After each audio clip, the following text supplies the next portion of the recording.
किसान, बदलते भारत की शान।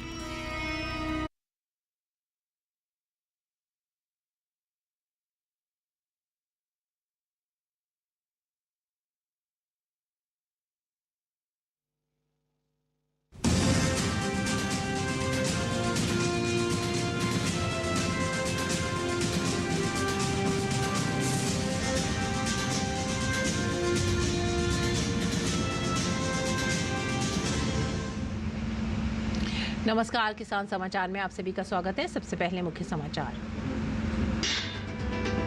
खरीफ फसलों को मानसून की मार से बचाने के लिए कृषि मंत्रालय कर रहा है किसानों की हर संभव मदद।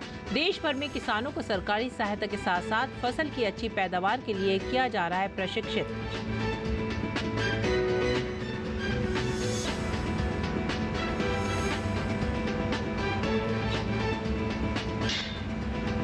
जम्मू कश्मीर में माता वैष्णो देवी श्राइन बोर्ड ने त्रिकुट पर्वत पर ड्रोन आधारित बीज अभियान की शुरुआत की। अभियान का मकसद मां वैष्णो देवी के त्रिकुट पर्वत को हरा भरा करना और मंदिर की प्राकृतिक विविधता को संरक्षित करना।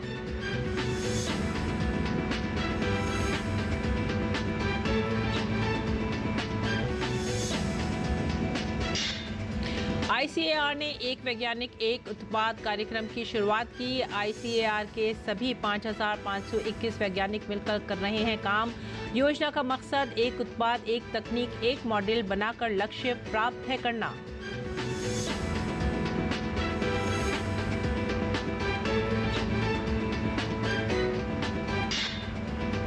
अमरूद की नई किस्म आर्का पूर्णा से बन रहा है वरदान। इस किस्म की अमरूद की खेती देती है बम्पर उपज। किसानों को अमरूद की खेती एक बार शुरू करने पर कई सालों तक मिलता रहता है मुनाफा। किसान पूरे भारत में कहीं भी कर सकते हैं आर्का पूर्णा अमरूद की खेती।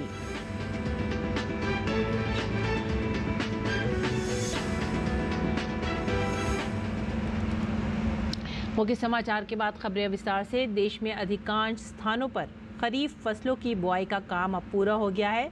इस समय पर फसलों में विभिन्न कीट एवं रोगों के प्रकोप की संभावना सबसे अधिक होती है, जिसको देखते हुए कृषि विभाग के अधिकारियों के द्वारा लगातार किसानों के खेतों पर जाकर उन्हें फसलों में लगने वाले कीट रोगों से बचाव के लिए सलाह दी जा रही है।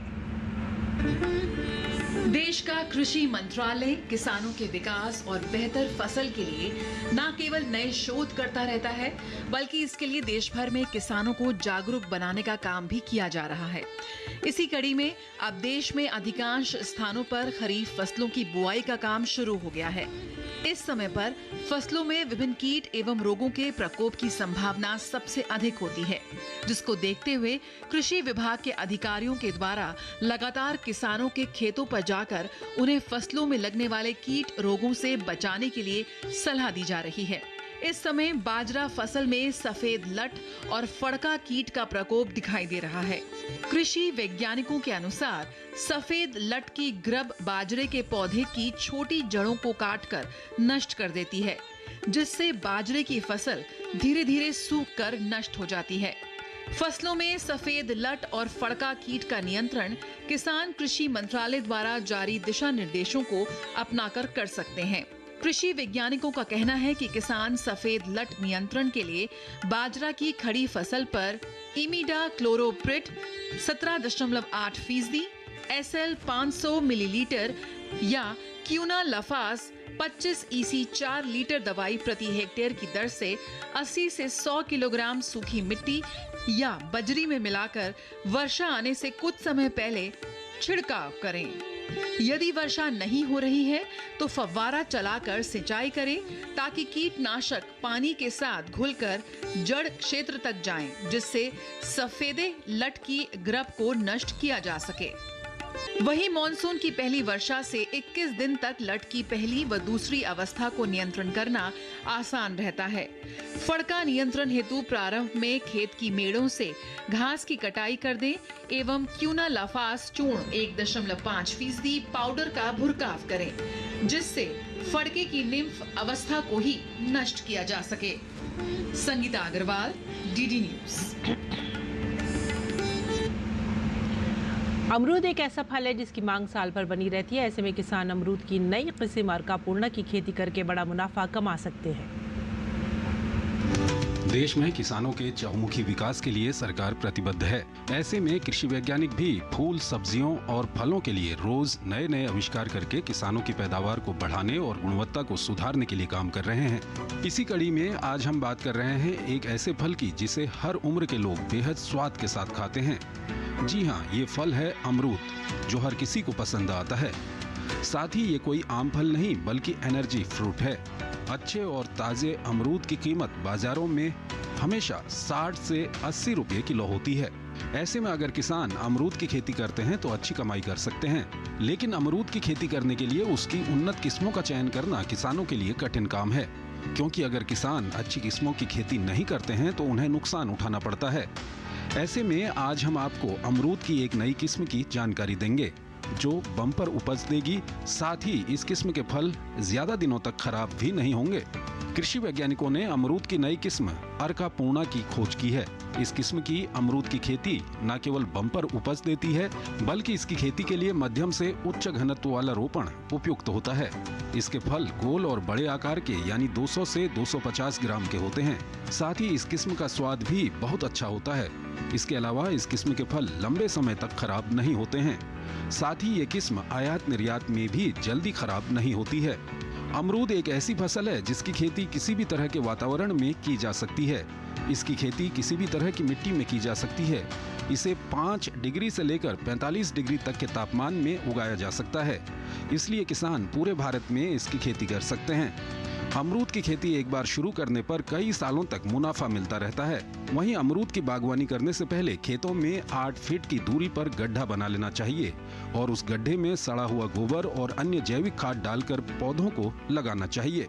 किसान अमरूद की खेती के समय कुछ बातों का ध्यान रखकर फसल की पैदावार को बढ़ा सकते हैं। अमरूद की खेती करते समय ये ध्यान दें कि पौधों को हमेशा एक पंक्ति में 8 फीट की दूरी पर ही लगाएं। इससे पौधों को पर्याप्त मात्रा में हवा, पानी और धूप मिलती है, जिससे फसल का ग्रोथ अच्छा होता है। वहीं 2 पंक्तियों के बीच 10 से 12 फीट की दूरी भी होनी चाहिए। ऐसे में आपके पौधे के ऊपर कीटनाशकों का छिड़काव करने में किसी भी तरह की परेशानी नहीं होगी। साथ ही फल की तुड़ाई करना भी आसान हो जाएगा। ऐसा करने से 1 एकड़ में अमरूद के करीब 100 पौधे लग सकते हैं। Bureau report, DD news. Bharat सरकार के सभी मंत्रालयों व विभागों में 100 दिन की कार्य योजना बनाकर मिशन मोड पर काम किया जा रहा है। इसी क्रम में ICAR ने 100 दिन का रोड मैप बनाया है। एक्शन प्लान के तहत ICAR के 5,521 कृषि वैज्ञानिक 100 दिन में 100 नई बीज किस्में और 100 दिन में 100 प्रौद्योगिकी पर काम कर रहे हैं।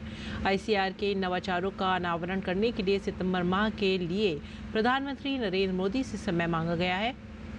ICAR द्वारा चावल, गेहूं और बागवानी सहित विभिन्न फसलों में नई बीज किस्मों और प्रौद्योगिकियों के विषय पर हमारे संवाददाता OP यादव ने बात की ICAR के महानिदेशक डॉक्टर हिमांशु पाठक से।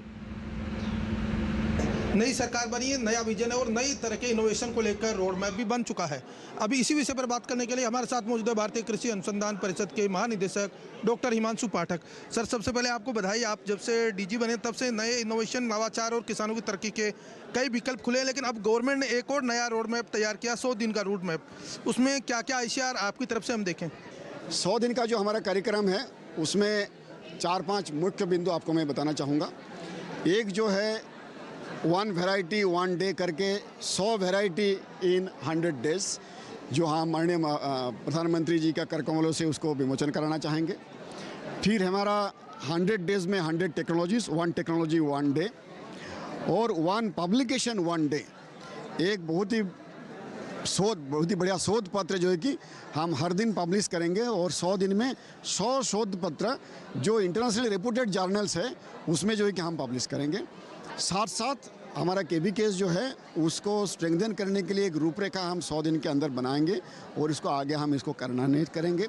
हमारे जो एजुकेशन का क्षेत्र है उसमें किस तरीके से एडमिशन हमारे और जल्द, आसानी से और ज़्यादा संख्या में हम कर पाएँ, उसके लिए पूरा प्रोसेस को जो है कि हम स्ट्रीमलाइन करेंगे।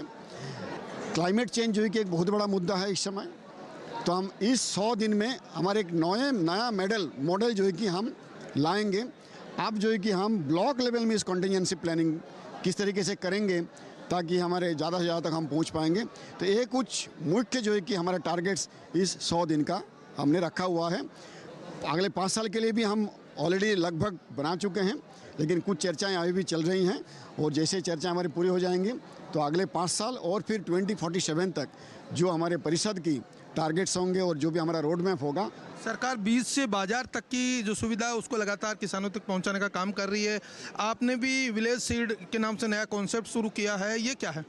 कोई भी फसल के उत्पादन के लिए बीज जो है कि सबसे महत्वपूर्ण इनपुट होता है। अगर बीज सही है तभी आपका फसल सही हो सकता है, अगर बीज गड़बड़ हो गया तो फिर फसल आपका सही हो नहीं सकता।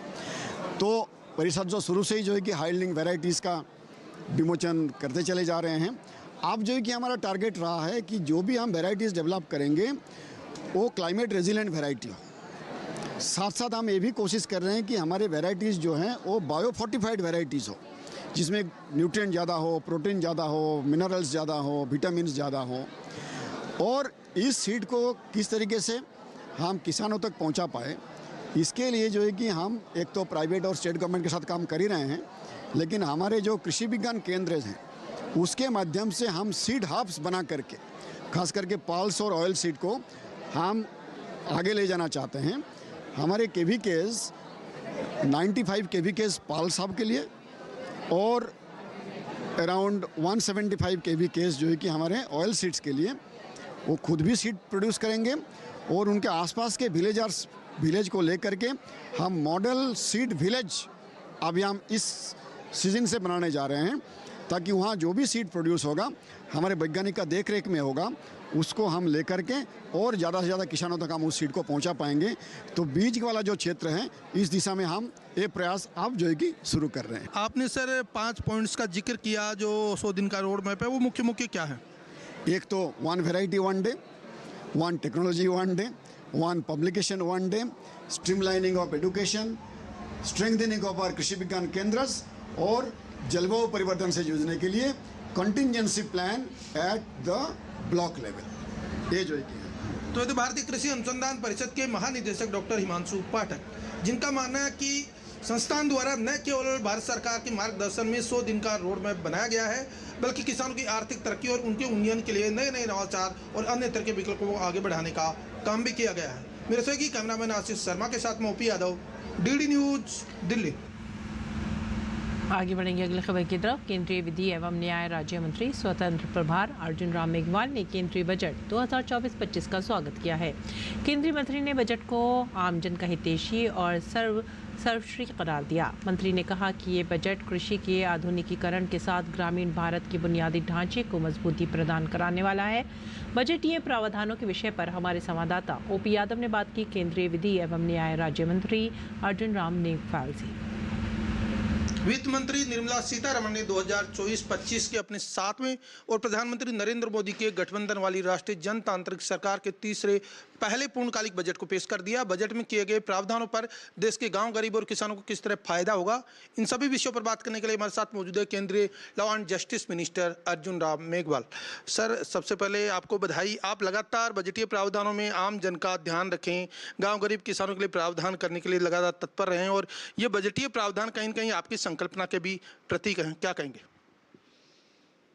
देखिए, इस बजट में जैसे आपने गांव गरीब किसान की बात की, प्रधानमंत्री ग्रामीण सड़क योजना का 4th फेज, इसमें जब आपके जो ऐसी ढाणियाँ, ऐसे मंजरे, ऐसे गांव जब सड़कों से जुड़ेंगे तो जो अंतिम पंक्ति में बैठा हुआ गांव का आदमी है ना, उसको भी संसाधन मिलेगा मंडी तक आने का, शहर तक आने का। तो इसमें कई ऐसे प्रावधान किए गए हैं। मैंने इस एक प्रावधान का तो उल्लेख किया। आप रिसर्च एंड डेवलपमेंट आपका सीड में और फसलों में और एमएसपी पे इस बजट पे पूरा फोकस किया गया है। किसानों के हित में ये बजट है। अगर बात करें बजटीय प्रावधानों में, प्रधानमंत्री ने जो विकसित भारत की संकल्पना की है उसका कहीं न कहीं ये प्रतीक नजर आता। देखिए, इसमें जो 5 स्तंभ हम देख रहे हैं कि आप देखिए, एक तो युवाओं पे बहुत फोकस किया है। 4.1 करोड़ युवा, और इसके लिए भी 2 लाख करोड़ से ज़्यादा का प्रावधान, ये अपना आप में बड़ी बात है।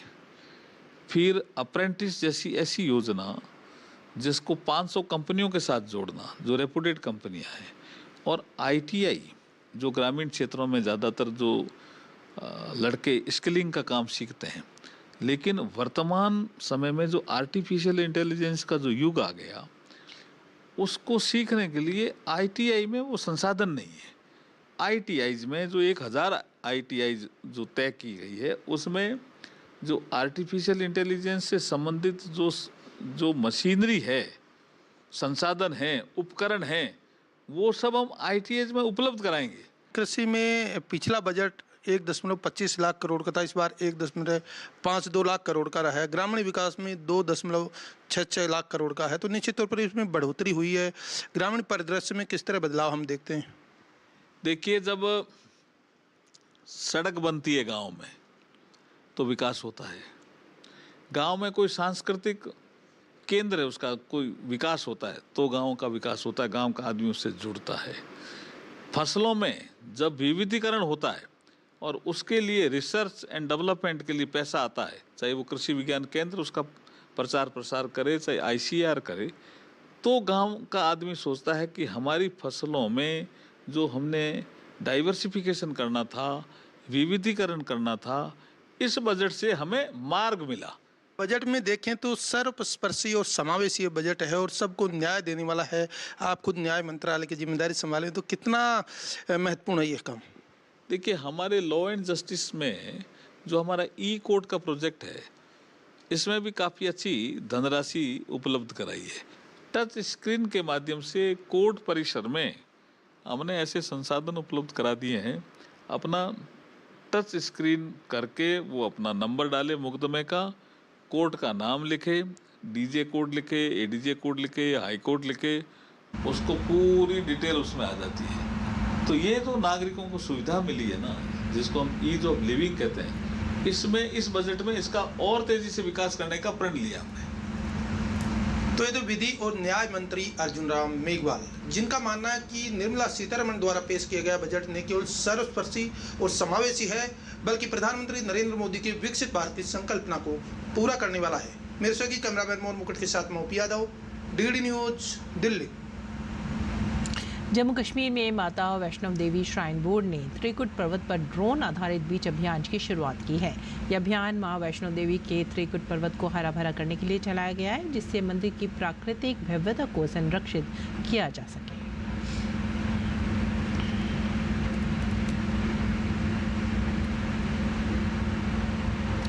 और राष्ट्रपति द्रौपदी मुर्मू ने प्रणब मुखर्जी पब्लिक लाइब्रेरी में चिल्ड्रन सेक्शन का दौरा करते हुए अन्य बच्चों से बातचीत की। कैसा रहा इन बच्चों का अनुभव, इस पर खास बातचीत की हमारे संवाददाता गिरीश निशाना ने। राष्ट्रपति द्रौपदी मुर्मू ने प्रणब मुखर्जी पब्लिक लाइब्रेरी का दौरा किया। इस मौके पर उन्होंने बच्चों से बातचीत की। कैसा रहा इन बच्चों का अनुभव, आइए बात करते हैं। बेटा, कैसा लगा आज राष्ट्रपति? बहुत अच्छा। क्या क्या बातें हुई? उन्होंने स्कूल पूछा था, क्लास पूछा था, कौन सी बुक पढ़ते हो, कितने टाइम के लिए लाइब्रेरी में आते हो। मैम ने मेरे को चॉकलेट भी दी और वो इतनी स्वीट, उनसे बात करके मेरा तो दिल ही खुश हो गया। वो बहुत अच्छी हैं। काफ़ी अच्छा टाइम था उनके साथ। जब वो आई तो उनके साथ बातचीत हुई, तब काफ़ी अच्छा लगा था। और उन्होंने हमसे पूछा था कि कौन से स्कूल में पढ़ते हो, कितने टाइम के लिए आप लाइब्रेरी आते हो, और काफ़ी सारी बातें हुई। और मैंने उनके लिए एक ग्रीटिंग कार्ड भी बनाया था। खुश थी मैडम? हाँ, बहुत अच्छी हैं, वो स्वीट भी हैं। तो कहीं ना कहीं ये बच्चे राष्ट्रपति के साथ बातचीत करके काफ़ी उत्साहित दिखाई दिए, क्योंकि इनके पास राष्ट्रपति आई, उन्होंने इनके अनुभवों को जाना, इनसे पूछा कि वो किस क्लास में पढ़ते हैं और वो किताबें कितने घंटे पढ़ते हैं, इसकी भी जानकारी उन्होंने ली। कैमरामैन उत्तम सिंह, शिव कुमार और मेरे सहयोगी कमलेश कुमार के साथ गिरीश निशाना, DD न्यूज, दिल्ली। और आइए अब जानते हैं मंडी भाव।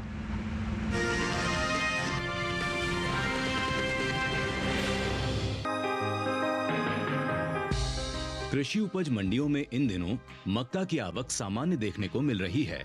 भाव की बात करें तो एग्मार्क नेट के मुताबिक देश की अलग अलग मंडियों में मक्का के भाव कुछ इस प्रकार रहे।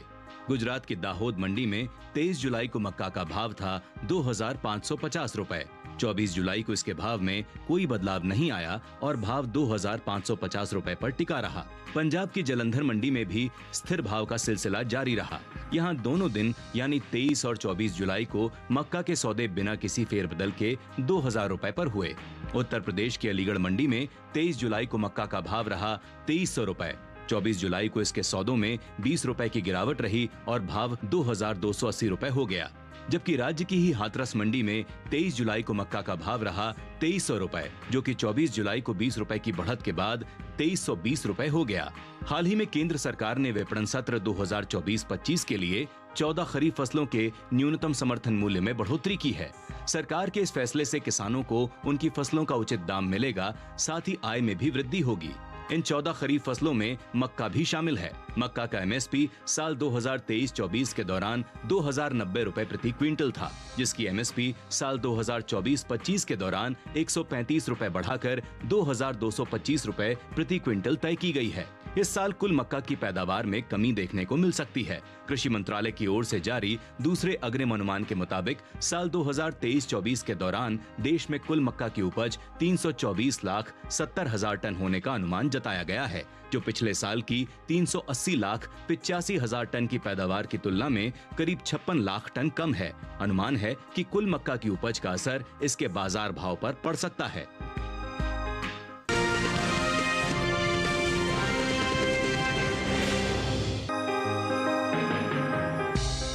बुधवार को ज्यादातर मंडियों में प्याज के सौदों में उठापटक के साथ कारोबार हुआ।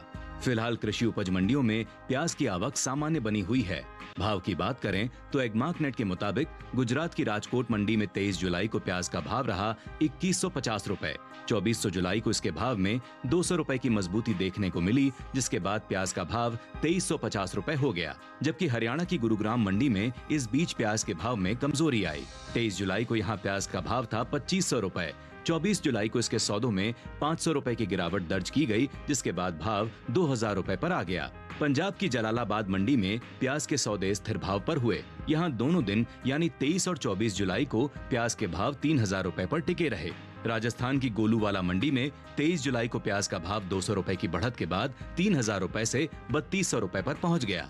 वहीं उत्तर प्रदेश की गाजियाबाद मंडी में इस दौरान प्याज के भाव में तेजी का रुख रहा। यहाँ 23 जुलाई को प्याज का भाव रहा 3,100 रुपए, जो कि 24 जुलाई को 20 रुपए बढ़कर 3,120 रुपए हो गया। साल 2022-23 में घरेलू स्तर पर प्याज की उपज में कमी देखने को मिली है। कृषि मंत्रालय की ओर से बागवानी फसलों के लिए जारी पहले अग्रिम अनुमान के मुताबिक देश में प्याज की उपज बीते साल से 68 लाख टन कम हुई है। साल 2022-23 के दौरान प्याज की कुल उपज 31.01 मिलियन टन है, जबकि बीते साल की समान अवधि के दौरान प्याज की पैदावार 31.69 मिलियन टन थी।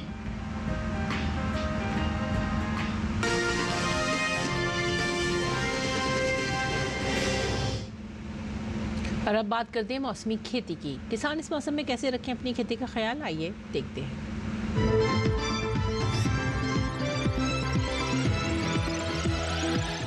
नमस्कार, आप देख रहे हैं डीडी किसान।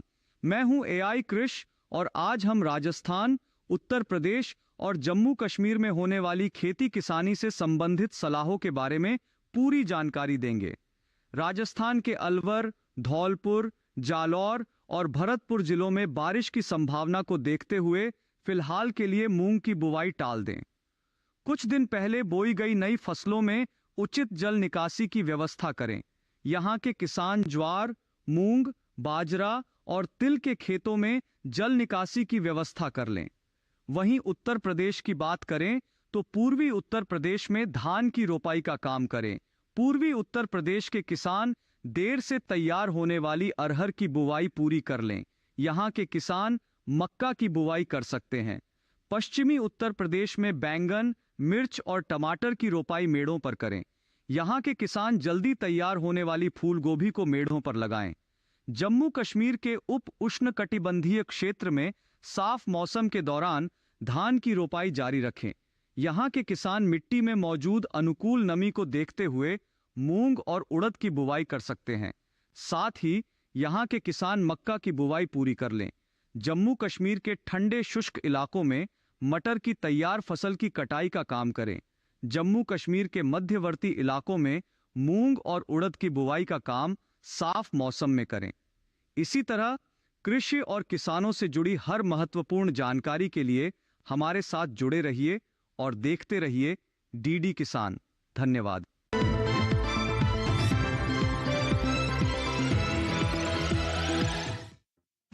और अब जानते कुछ और खबरें, खास खबर भी।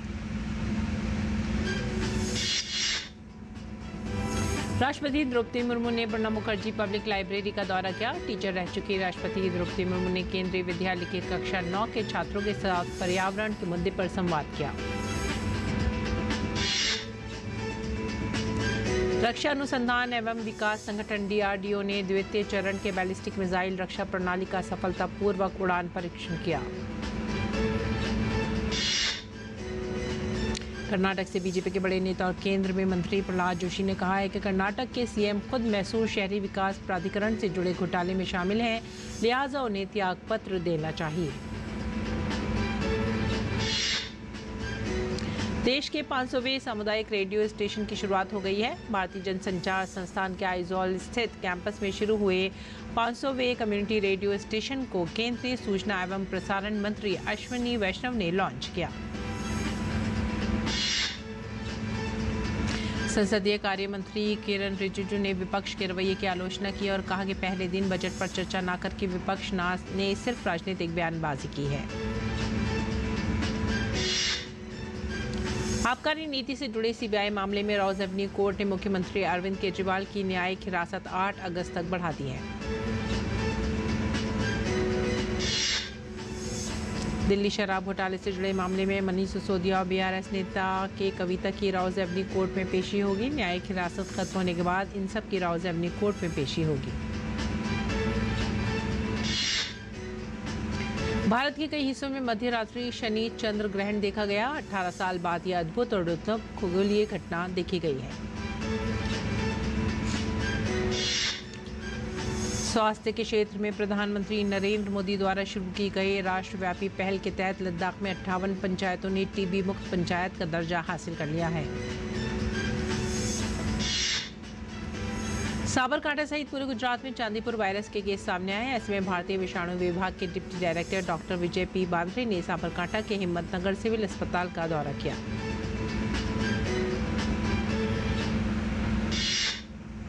इसी के साथ ही आप हमारी पूरी टीम को दीजिए आज्ञा। नमस्कार।